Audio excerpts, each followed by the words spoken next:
Roz, we'll go with you.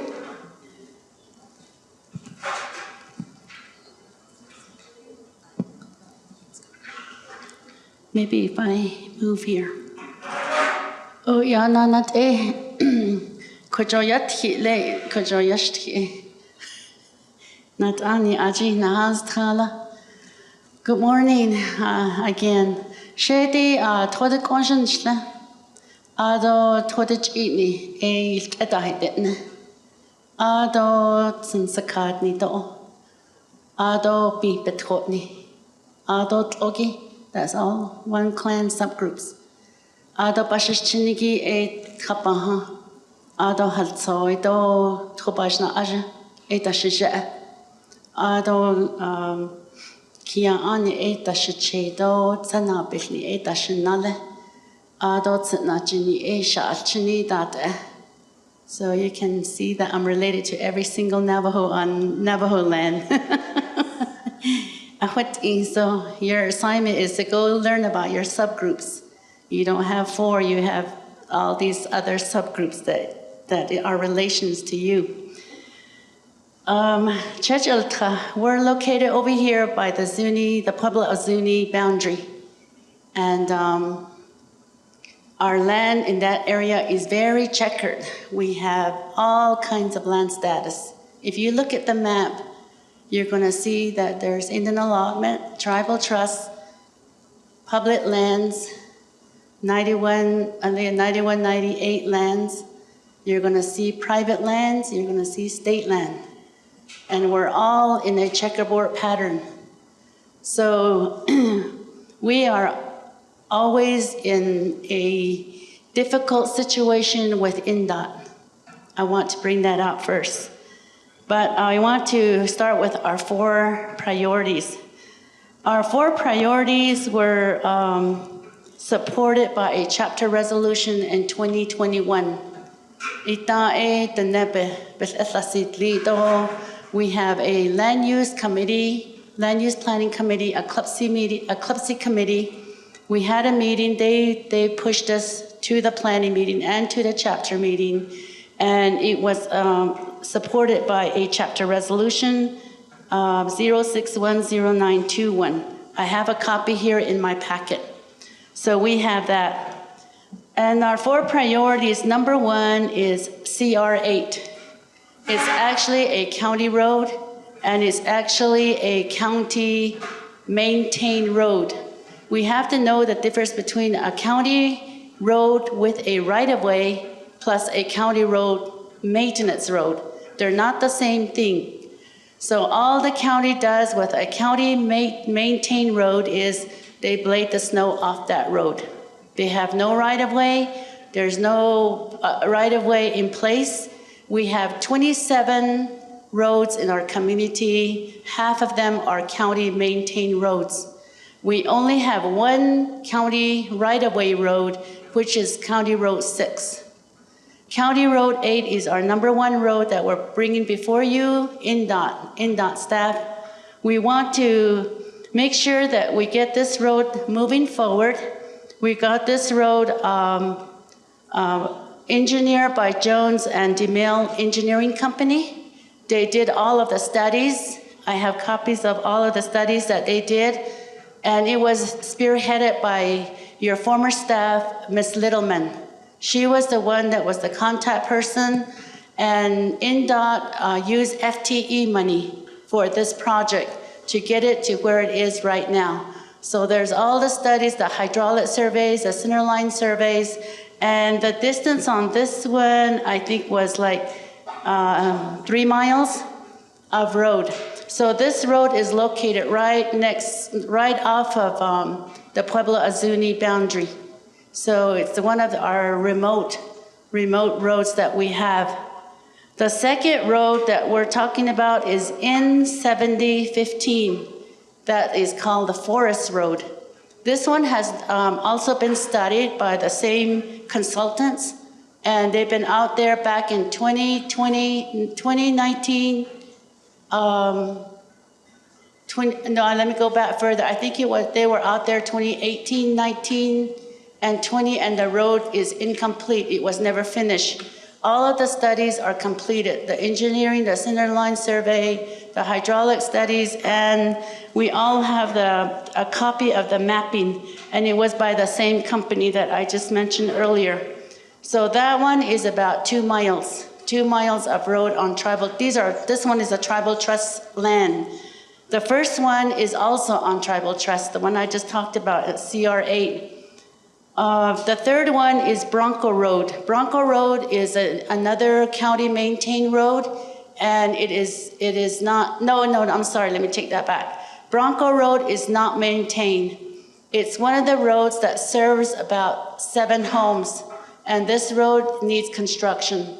And the road is kind of like on a downgrade, and the road kind of goes on the side of that downgrade. So all of the drainage is going onto this road, and people have a hard time getting to and out of that, out of their residence. This has also been studied by the same consultants, and we have the survey and the engineering on that road as well. I think this one is a mile of road that needs to be done. So we're trying to just reroute that existing road and serve these seven homes that have a difficult time every winter. And we have services like backhoe, but you know, the pond collects like a lake. There's a lake that just formulates about the size of this room, and it goes to about like 2 feet deep. And the families just cannot get back and forth out of that road. So it's one of the areas that is seriously in need of repair. The next road we have is 7044, Navajo Route 7044. This is the route that is the access road to the chapter house. We have a dirt road that goes to the chapter house, and if you've been there, if you've ever been to our chapter, you just kind of drive along the side of the road and on the side of the chapter house, and then you make a U, and then you come all the way back down, and then finally get into our access road. So we would like to have that. That one has no studies. It doesn't have any kind of engineering studies, and it's just not safe for the public, because if we were to have an emergency inside of our chapter property, our 10-acre property, which houses a senior center, it houses another office building where we have our local resources, and then the chapter house. And the plans are that we have a new warehouse coming and a new Head Start to be on that 10-acre property. It would be really unsafe to get out in case there was an emergency. In emergency, we only have a 1 traffic entrance, and it makes it really difficult. We really had a hard time during the pandemic when we got these big trucks that were bringing in supplies to us. They couldn't turn around, so we had to cut our fence. We had to destroy our gate, our 1 entrance gate, destroy it, make it, so that it's somewhat accessible for our big trucks to come in. So this is where we really need help. We have a lot of construction that needs to take place at the entrance. We need a survey, we need engineering, we need the right type of culvert, we need the right type of I guess you would say, a safe entrance where our culvert doesn't see. I know there's a lot of engineering things that take place before you put in a gate for everyday traffic and for heavy loads to come in. So right now we just have what you would see at your sheep corral, probably just an entrance. It doesn't lock. Our gates don't even meet evenly. They meet like a foot apart, and we just have a chain that kind of locks that in. So we really need some help engineering our gate. We really need help to align it so that it's aligned with our fencing around the chapter, because this chapter house was built in 1973. And the fencing was also built in that time period. And so when you go to the back of it, we're like stepping over the fence, and we can actually walk over it. So the chapter is addressing that. I'm not putting that on NDOT. The only thing I'm putting on NDOT is the entrance. How we can have a safe entrance to and from the facilities that the public is using because it's unsafe at this moment. So I wanted to bring that out. And then also, I'd like for INDOT to do a strategic planning and identify some helipads for us, especially in Chichiltah area. We have families that live right over the Pueblo-Azuni boundary, way in the remote west. They're like in the corner of the Pueblo-Azuni and the Arizona state line. So what they do is they have to drive all the way out of there to 602, which is about maybe 10 miles. 602 is a New Mexico state route. They get on 602, they head south to the Zuni boundary to Highway 53, take that road and get to the hospital. So actually they're making a whole circle when they just live over the fence. But the Pueblo-Azuni from that point towards the south is all canyon. It's all canyon land. There's no way you can develop a road or any type of a transportation structure way back there. So I would really encourage the INDOT staff to start strategically thinking about how helipads can be established, because that's the fastest way for emergency services. A lot of times during wet weather, winter weather, we can't get an emergency vehicle out there. 2 weeks ago, we called an ambulance for a sick patient, an elderly patient, got stuck, and then he got stuck, couldn't get to the house. By 2 o'clock, the person passed away in his home. See, these are real stories, and this is not the only one like that, but we've had elderlies back in there who have sheep camps back there, who live back there, that have livelihoods back there. You know, it's just really difficult to get them to the clinic or to the hospital health care like right away. So this is for all chapters, not just mine. I think it's an issue that we need to look at very seriously and identify some money for. So that's another thing I'd like to request for all of Eastern chapters, or however you're doing this session strategically. I'd like to put that in for all the chapters. Also, just other concerns. I want to bring out some concerns about requesting this division to look at and to make some improvements.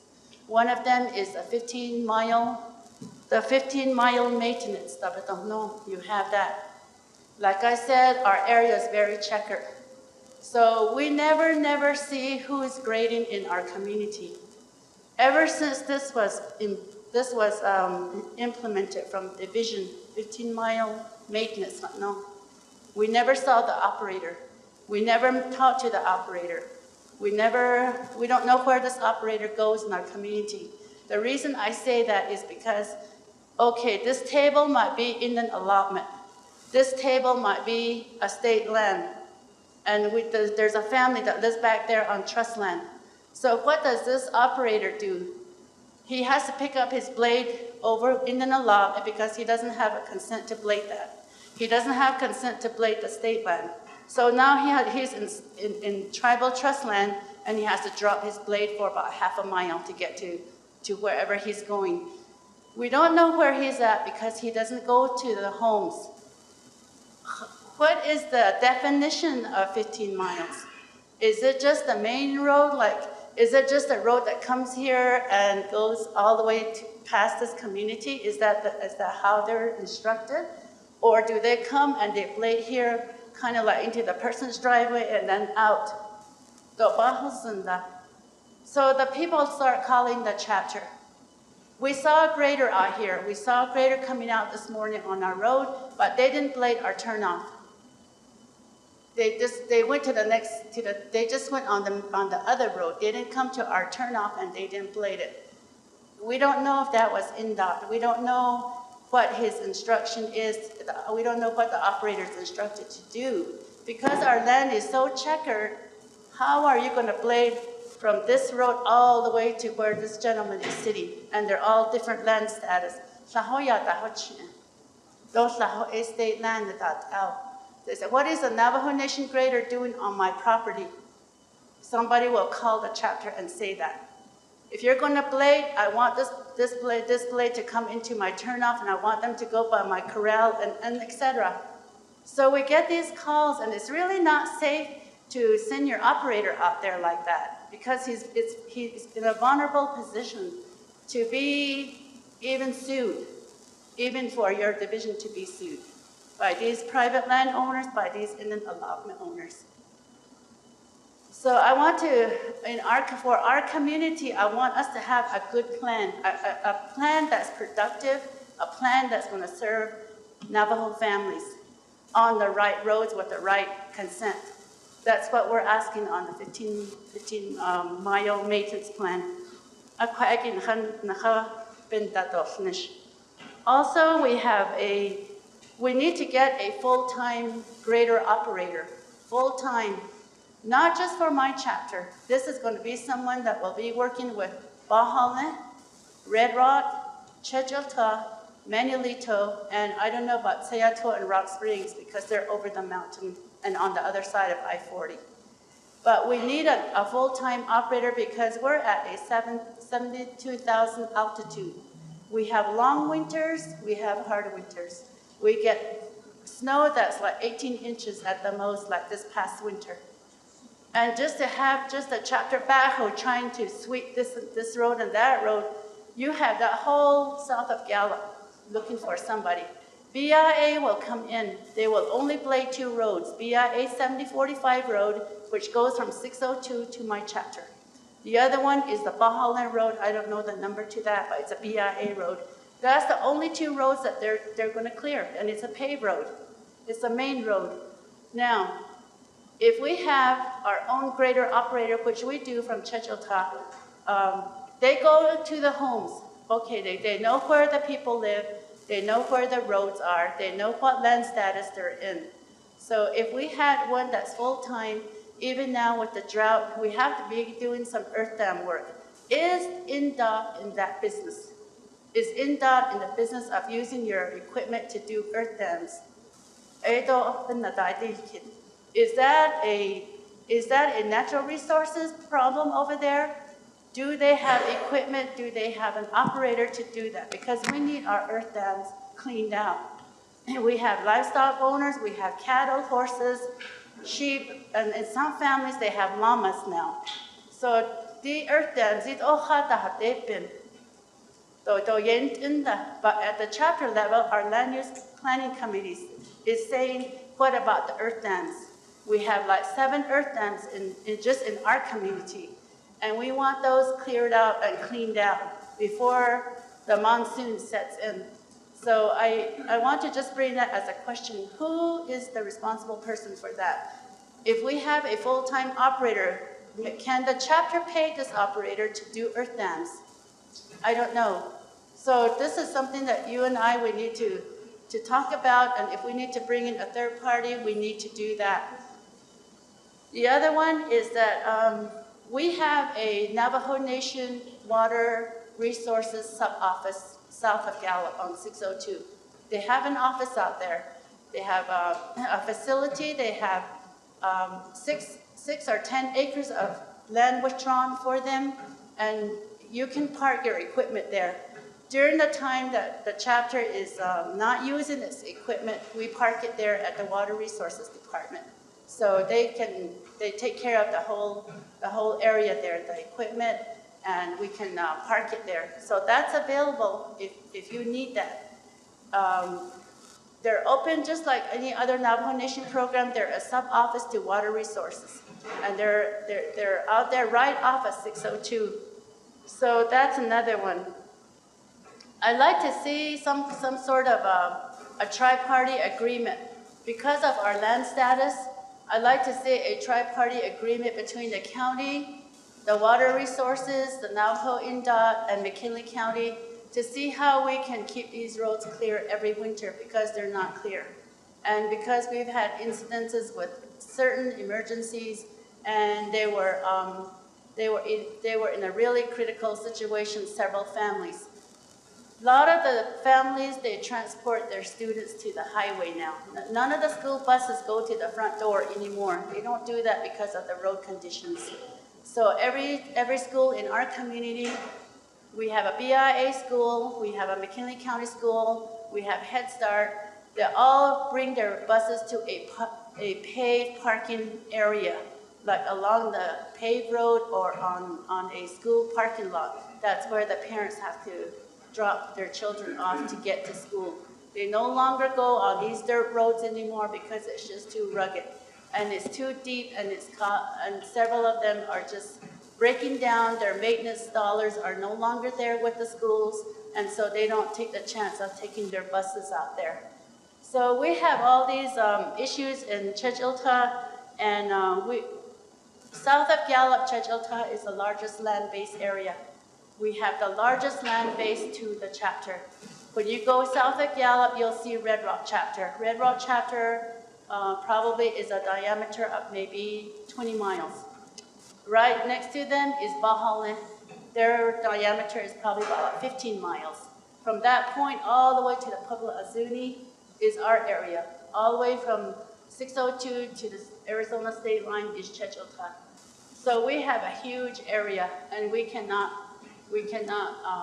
service everybody every winter, and we never can satisfy our residents out there in the winter time, and we are in desperate need. So what I'm going to do is I have copies of all of the studies that were made, the chapter resolution, and everything that supported our 4 projects. We have that, and I want to leave this with whoever's doing the records here today, and you can review that. If you have any questions, you can always come to our chapter meeting or call a team meeting with us. We're willing to sit down. We'll make time to meet with you. We'll make time to do a role assessment with you. And so I really would like to work with you as a team. We're open and we want to cooperate. Thank you.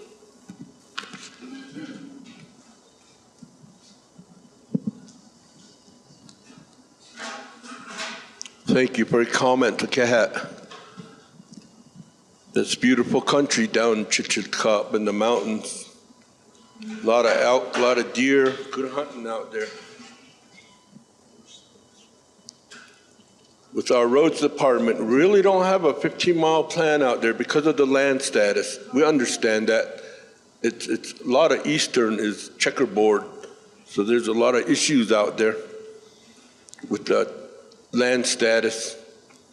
During emergency in the snow, our roads department, our priority during that time is paved roads. So we go out and we go down to Chichiltah as much as we can, and we clear the paved roads, clear the snow off the paved roads.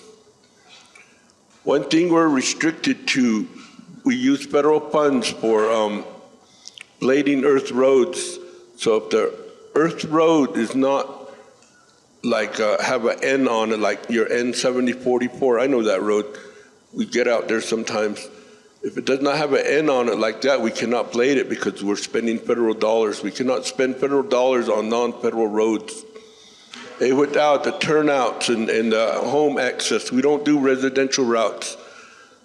We need to have our archaeological and biological clearance and all those other kind of things before we can go ahead and do earth roads. For dams, the Navajo Nation has a department, safety of dams. They're the one that you would need to contact and talk to them about it. Again, since we're spending federal funds on these earth roads, for us to go and go clear out dams, that's really not legal in a way to say that. So we're restricted to mostly routine maintenance of earth roads. We do work with McKinley County. We have a good relationship with our partners at McKinley, Rodney Skurzik, and Anthony Demas. We usually partner with them a fuel excise tax, and they do double chip seal. I don't know if County Road 6 hasn't really been on our agenda lately, but that's something that we were able to do with the county because they have the equipment to chip seal roads and get you out of the mud. But we know where you're at, and we get down there as much as we can. Thank you. I forgot to mention too that several years in the past, we've been in an agreement with McKinney County, and we've been paying them to grade some of these roads. So when we got our own grader, we stopped doing that. But I know that they're doing that with chapters too.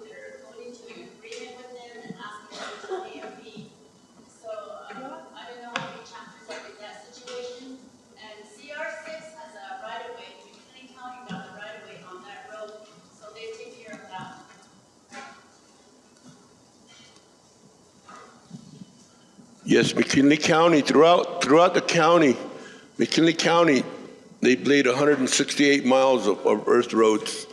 They do it quarterly like we do, following the BIA manual. But they've got 160 miles of right-of-way in McKinley County. And for them to do roads that they don't have right-of-way on, then liability becomes an issue. So I don't think they have agreements with other counties to do, or other chapters to do blading for them.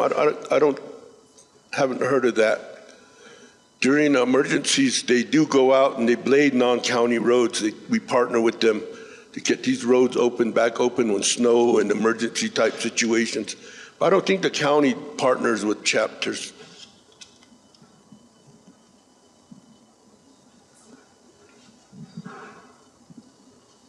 Good afternoon. My name is William Rains, Billigana. I wanted to address the helipads. We do have a couple in right now. There's one over in Newcomb, and we just did a survey for one up in Clabato, I believe.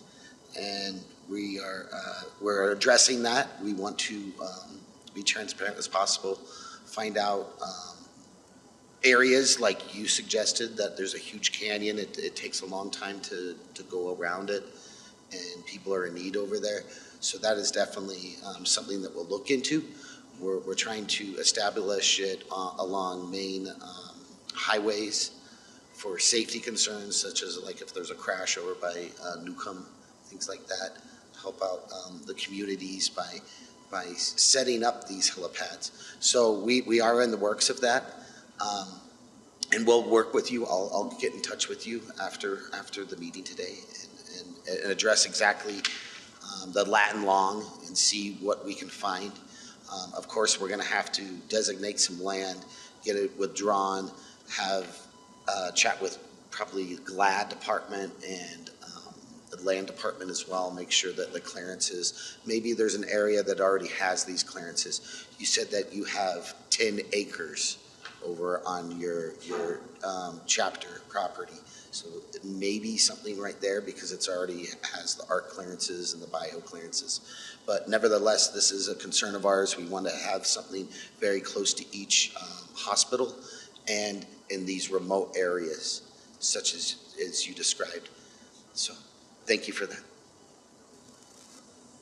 Again, Leanne from Planning Department. So we can also meet with you and your chapter, and revisit the 15 miles. Now the 15 miles, the regional routes, those are picked by the chapter. And we can also assist with getting BIA there, the county, the state, and double check those inventory roads, sit down with you and see what those road numbers are. So we can get that meeting going for you also. Thank you.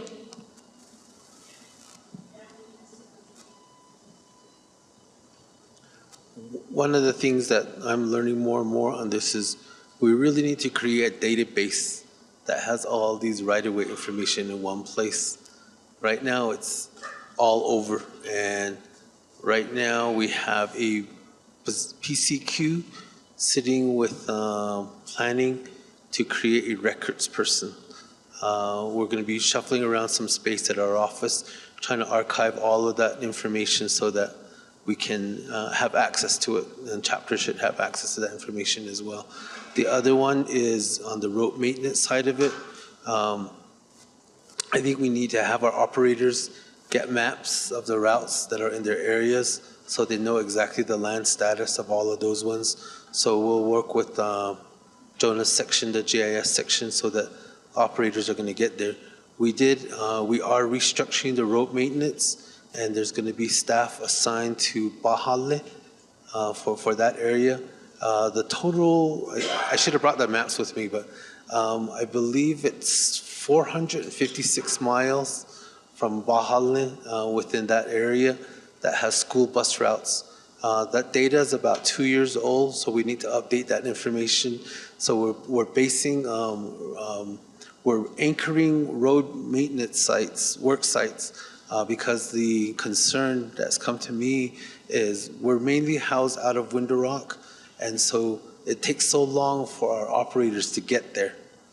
And then by the time they get there, they'll blade for a little bit, and then they're like, oh, we got to get back before 5.